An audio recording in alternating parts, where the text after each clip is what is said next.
When you wake up next to him in the middle of the night with your head in your hands or something more than his wife. Okay, sorry, I needed a Chapel Road moment.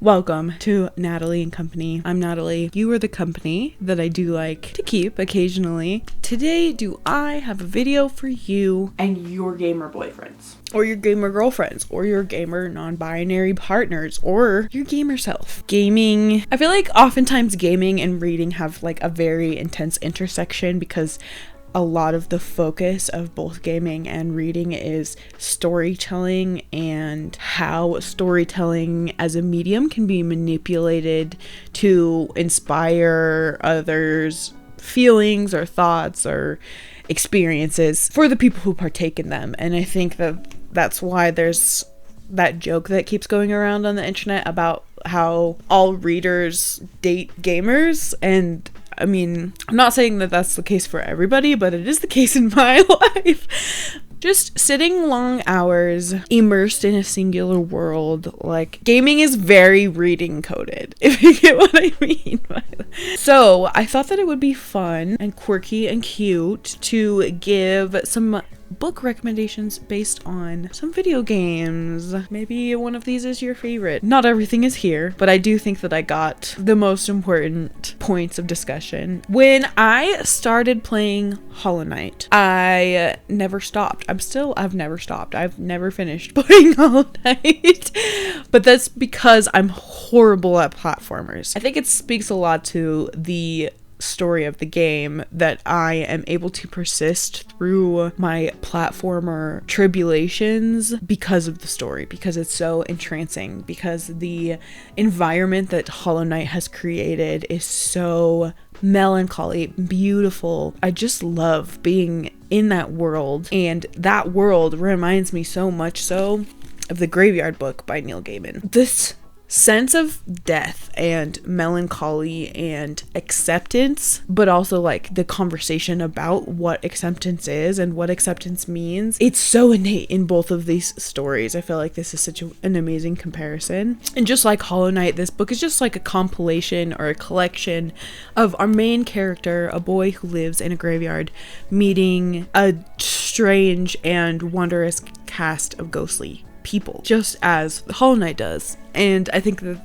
you know, do you see the connect? Like, I just like they fit each other's vibes. Like, if Hollow Knight and Graveyard Book were each a person, they would be friends. Next, if any of the Mario games, just any of them, because I feel like they are different but all hold mostly the same vibe. The people that love Mario are just like so funny and silly and goofy and quirky, and I love them. They giggle. If you love Mario, if your favorite video game is a Mario game, then you definitely giggle. And that's why I would recommend to you the Inheritance games, because along with giggling, this book has puzzles that will have you just going round and round and round, as often Mario puzzles I feel like do. The Inheritance games is a story of a girl who receives the notice that she has inherited the entirety of a billionaire's estate.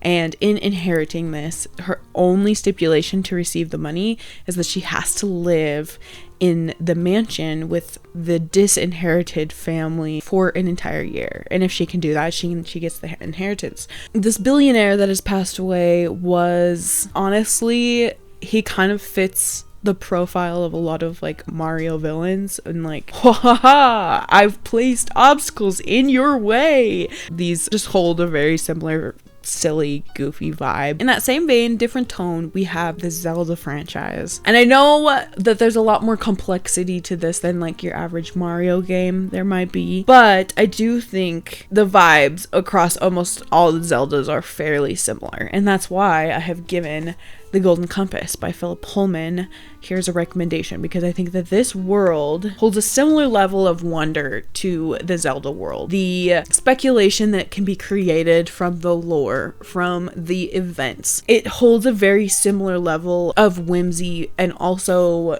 natural beauty. I feel like there's so many different settings that you go through in the Golden Compass, just like you do in Zelda. You have the snowy mountaintops and the desert and all of these different places that all hold the same energy as the world that they are within. And that's what I think that the Golden Compass does so great just as well. And the magic system is intricately woven and mysterious as the magic system in Zelda. If you didn't know, the Golden Compass is the story of a world in which people hold their souls outside of them in the form of an animal.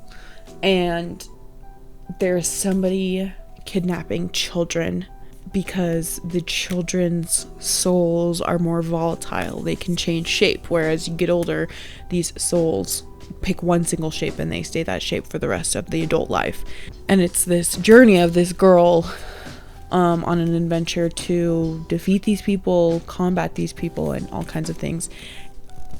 Obviously, the Golden Compass is super famous, and there's a reason for it. This book is amazing. It truly is. If you find yourself, like I do, loving Halo, what's up with that? I mean, I know what's up with that. It's actually a great game. So unique, and I feel like I have not played another first-person shooter that I've truly enjoyed to that level since. I do think part of that is because co-op is so much fun in Halo. Like, it's just... ugh. And the recommendation that I have here, I'm actually really excited for because I think this is one of the best recommendations in the video, okay? Jurassic Park by Michael Crichton. So this here, okay, although it's like a different scale of science fiction, I feel like the connections with technology and the interactions with nature and the manipulation of nature, like, it's just so similar to me as Halo. It's as action-packed and intense as I think they are. Like, I think that they're comparable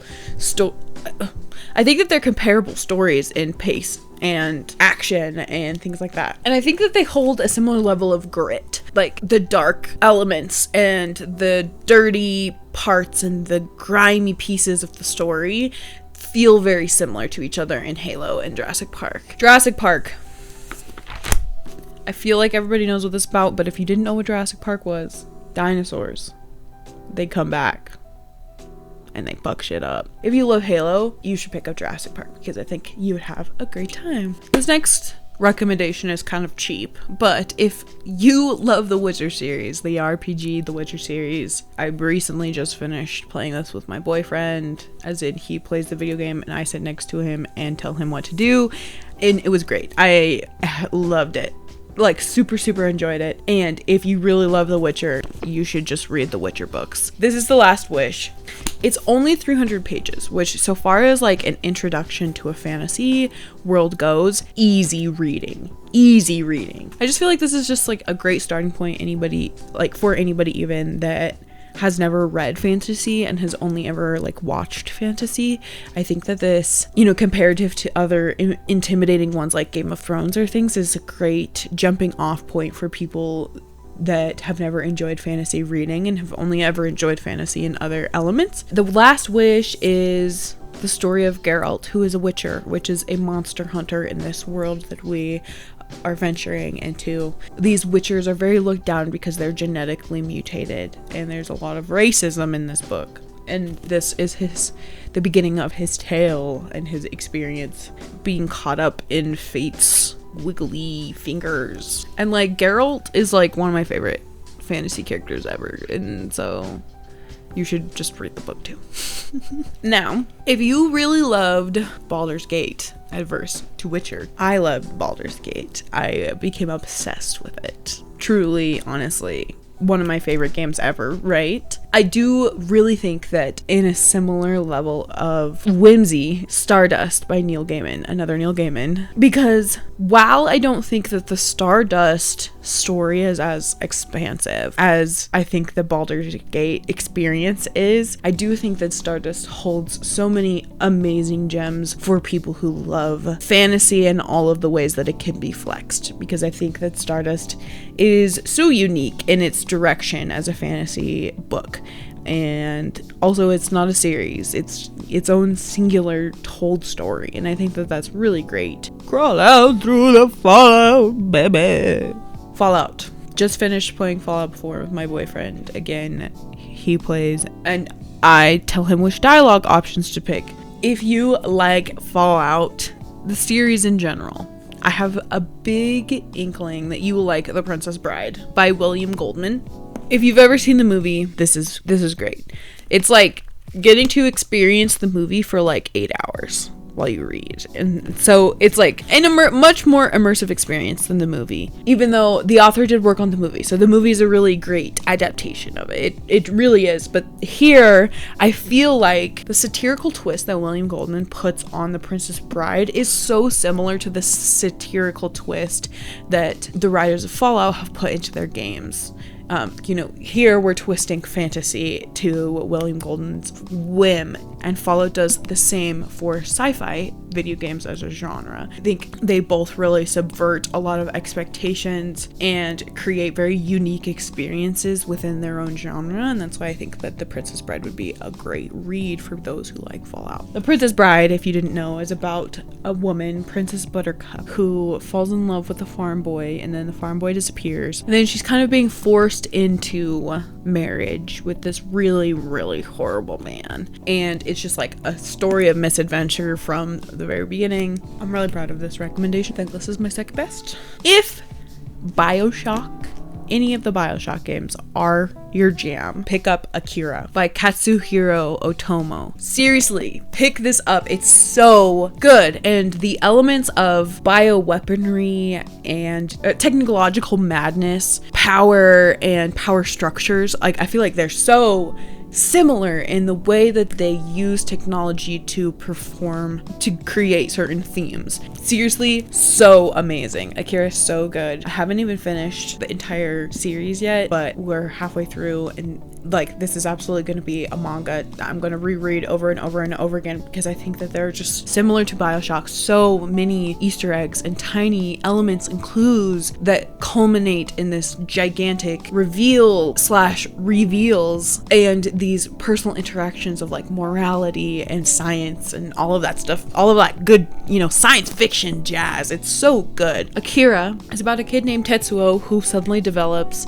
basically like supernatural powers, and it makes him a target of a government agency that is now out to do something to him. They're chasing him. He's running away on his motorcycle. All right. And it's cool as fuck. So 80s. It's so great. If outside of any of those, kind of really first person games that you see and love, your jam is more one of the first person games, that are without magic, the kind of more realistic ones, the Apex and COD and all of those things, I would recommend to you No Exit by Taylor Adams, because this book feels like just like the most perfect round of gun game from beginning to end. It just like plops you right in and takes you on a ride until things are suddenly over and you are out of breath, or riding the enjoyment that, being encompassed in a story gives you. It's nothing crazy, nothing out of the ordinary, just like COD or Apex. It's just,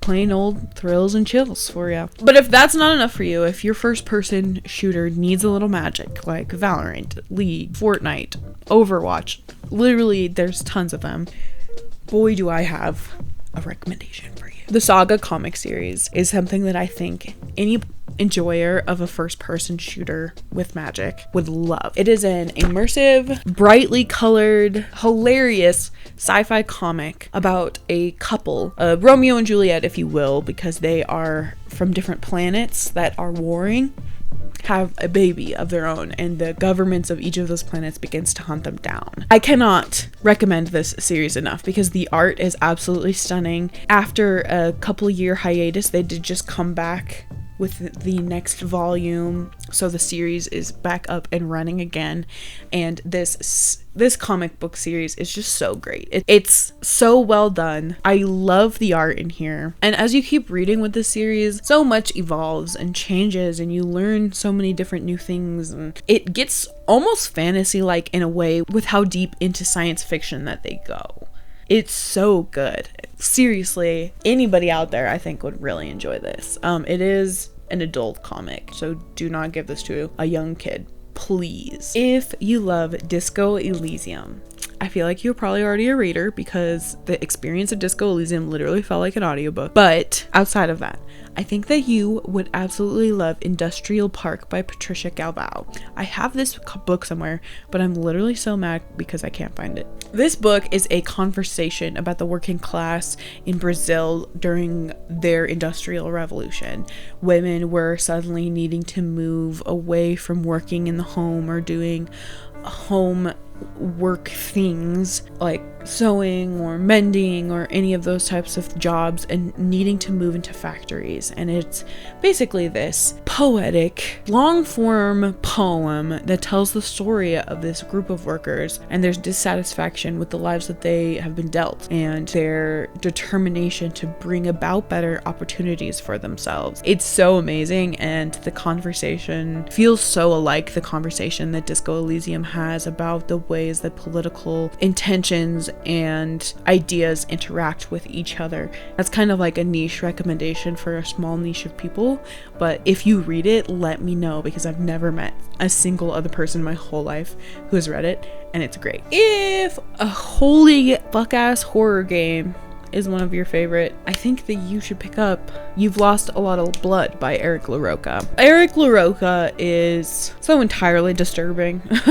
I don't know if he's really for me, but I think people that think that the horror games out there are their favorites, these books are for them.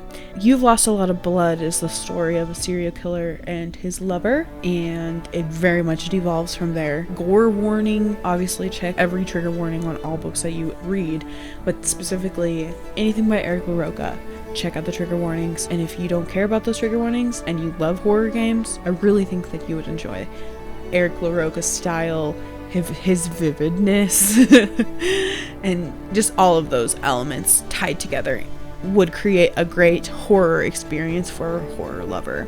Now, if a farming sim or a decorating sim, any of those, Animal Crossing, Stardew Valley, I'm recommending you Bunny by Mona Awad, because you seem very innocent and very simple and quirky and cute, when in reality there's something deep down inside of you that is very dark and sinister, mysterious, unknown, and unknowable. And ending is never satisfying enough for you when you play these games, right? You want to keep playing them forever, and I think Bunny is the type of book that you can keep playing in your head forever. How crazy it drives you is up to you. Bunny is the story about a girl who gets accepted into a clique at her school called the Bunnies, and things turn quite gory from there. And finally, if Omori is your favorite game, you don't need a book recommendation. You need therapy. Alrighty guys, that, my friends, is all of the recommendations that I have. All the recommendations that I have for you today. If you want me to do another video like this about video games, let me know, because I definitely had to take so many video games off the list. I was really sad that I didn't get to do one for God of War. So if you want a video specifically for me to recommend you a book, if you love God of War, like this video, comment on this video, subscribe maybe. I would love to see you back here, because I did love your company today while we hung out, and I would love your company again if you decide to provide it at a later date. And I would love to see you back here again at Natalie and Company.